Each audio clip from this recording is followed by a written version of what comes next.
In this video, we're going to begin to look at the physics of music. And the main idea here is that music consists of complex sound waves produced by vibrating objects. The essential questions that we are going to answer in this video are: what is the origin of sound? What are the characteristics of resonance in air columns?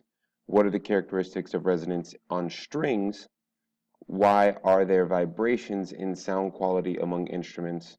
And how are beats produced?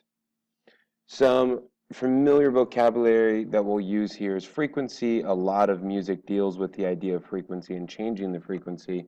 And then we have some new vocabulary here with closed pipe resonator, open pipe resonator, fundamental, harmonic, dissonance, consonance, and beat.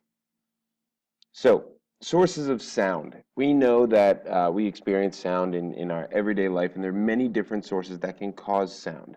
Sound is produced, however, in all the different ways that it is produced. It is common that there is a vibrating object. The vibrations of the object create particle motions that cause pressure oscillations in the air. So, for instance, a loudspeaker has a cone that is made to vibrate by electrical currents. Or musical instruments such as gongs, cymbals, and drums are other examples of vibrating surfaces that are sources of sound. We vibrate the cymbal on a drum set, and that vibration propagates through the air. In stringed instruments such as a piano, guitar, violin, wires or strings are set into vibration. So think of the hammer hitting the piano string that's causing the string to vibrate. Often the strings are attached to sounding boards that vibrates with the strings, such as the wood of the guitar or the construction of the piano. That wood also vibrates, which can help propagate the sound. The human voice is produced by vibrations of the vocal cords, which are two little membranes that are located in the throat. Air from the lungs rushes through the throat and starts the vibration of the vocal cords. In brass instruments such as a trumpet or tuba, the lips are what vibrate that cause the sound. In reed instruments, there's a tiny little piece of wood, a thin wood strip, or what's called a reed, that vibrates as a result of air blowing across them. And then in other instruments like flutes or organs or open air instruments, we have air moving past an opening, and the column of air inside of the instrument vibrates and causes the sound wave. When a reed instrument is played, the air within the instrument vibrates at the same frequency that's particular to the lips or the reed that are vibrating to cause that vibration. And the length of the air column, or the length of the instrument, determines the frequency of the vibrating air that will be set into what we call resonance. And so for many instruments, changing the length of the air column or vibrating the air varies the pitch of the instrument. This is changing the frequency. We experience that through sound as a change in pitch, a higher note or a lower note. A resonating tube with one end closed to the air is called a closed pipe resonator. And clarinets, or the hanging pipes under xylophones, are examples of these closed pipe resonators. They have one end closed to the open air. There are also open pipe resonators where we have the pipe that's open on both ends and the air is free to move through each end. And so in a closed pipe resonator, we have the wave front that comes in and then it reflects off of the bottom. And so the high pressure reflects as high pressure and it comes back up the pipe out the open end. In an open pipe resonator, we have the high pressure reflects as low pressure. And so this is a little tougher to see because really what's happening is the high pressure is moving through the pipe, and as it leaves the other end of the pipe, it creates a deficiency in pressure or a low pressure wave, and that reflects back up the pipe. And so it also is a source of resonance, but it's slightly different than the closed pipe. In both cases, the closed pipe and the open pipe, we have a standing wave. If you notice the difference, we have twice as much of a wave in the open pipe as we do in the closed pipe. This is actually quarter of a standing wave in the closed pipe, whereas we have half of a standing wave in the open pipe. Now, this is just showing the fundamental frequency, and we'll talk about what that is in a moment. But the key is in closed pipes, we have half the wavelength that we do in an open pipe, and that is necessary here. So the pressure comes in, the pressure node comes in, and then it reflects off of the end. So the key here with the closed pipe, open end can either be a node or an antinode, and the closed end has to be the opposite. All right, so the closed end has to be the opposite of the open end, whereas in an open pipe, the open end has to be the same as the open end because both ends are open. And this is why we get a full half of a wave here in the open pipe, whereas we only get a quarter of a wave in the closed pipe. Let's look at an example here that uses this open and closed air resonance. And we have a pipe organ that has an open end with resonant height of 9.75 meters. So ignoring any end corrections, so let's say this is nice and perfect resonance here. What is the frequency of the longest sound wave produced by the pipe? So assume the speed of sound is 343 meters per second.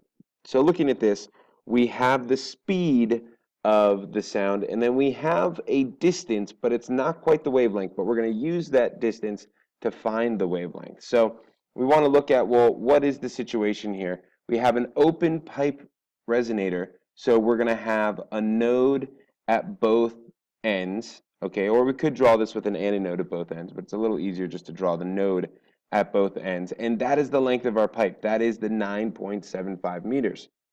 Now, how much of a wavelength is that? That's half of a wavelength, so that means that our wavelength lambda is actually going to be 2 times the 9.75, or 19.5 meters.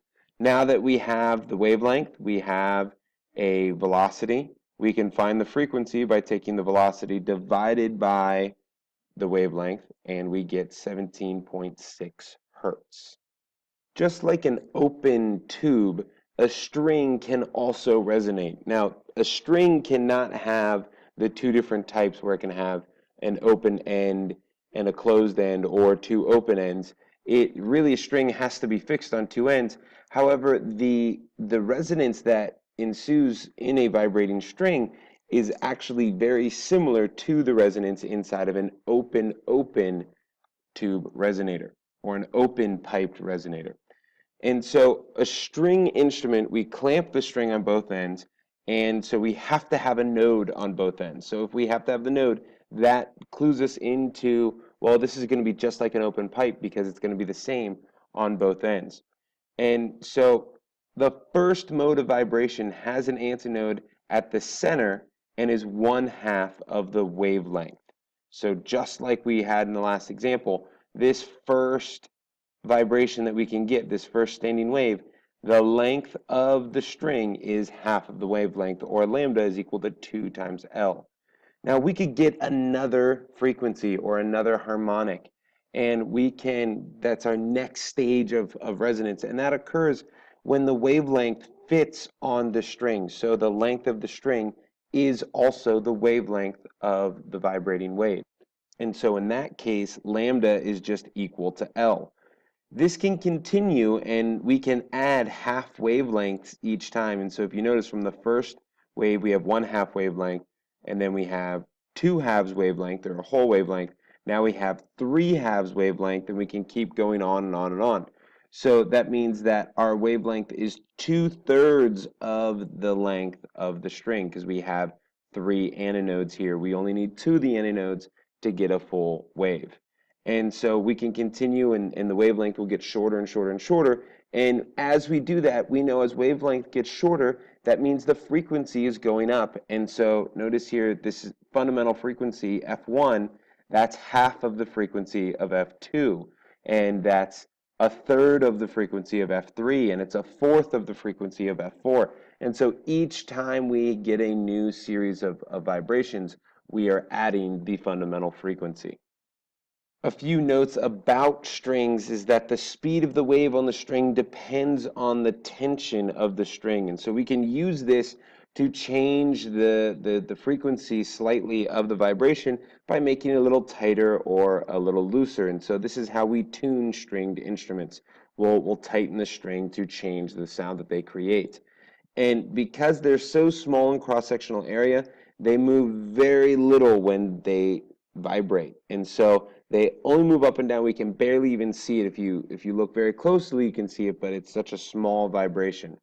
And this makes it necessary to attach them to a sounding board or attach them to something that will transfer their vibrations to the air and produce a stronger sound wave or a louder sound.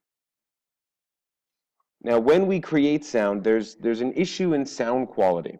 And so a tuning fork, if we just have a single note, that's going to give us this pure pressure wave over on the right here. However, if you look at the human voice or musical instruments, they're a lot more complex, and they'll look more like what we have on the lower right, where this is the pressure wave of a clarinet. Notice, yeah, we have a general peak up and a general peak down. However, there are other tiny little peaks along the way. And so both of these waves pictured have the same frequency or pitch, which is what we hear it when we're hearing sound, but they sound very different. And this is talking about the sound quality and how complex the sound may be. And the shape of the wave depends on the relative amplitudes of these frequencies, these tiny little frequencies that are superimposed on each other. Now, in musical terms, we call this difference between the two waves the timbre or the tone color or the tone quality. And so there is a name for it, and we can tell the difference. And what's happening physically is this complex superposition of different sound waves. As mentioned before with the strings, the lowest frequency of sound that resonates in a pipe or in a string is called the fundamental frequency.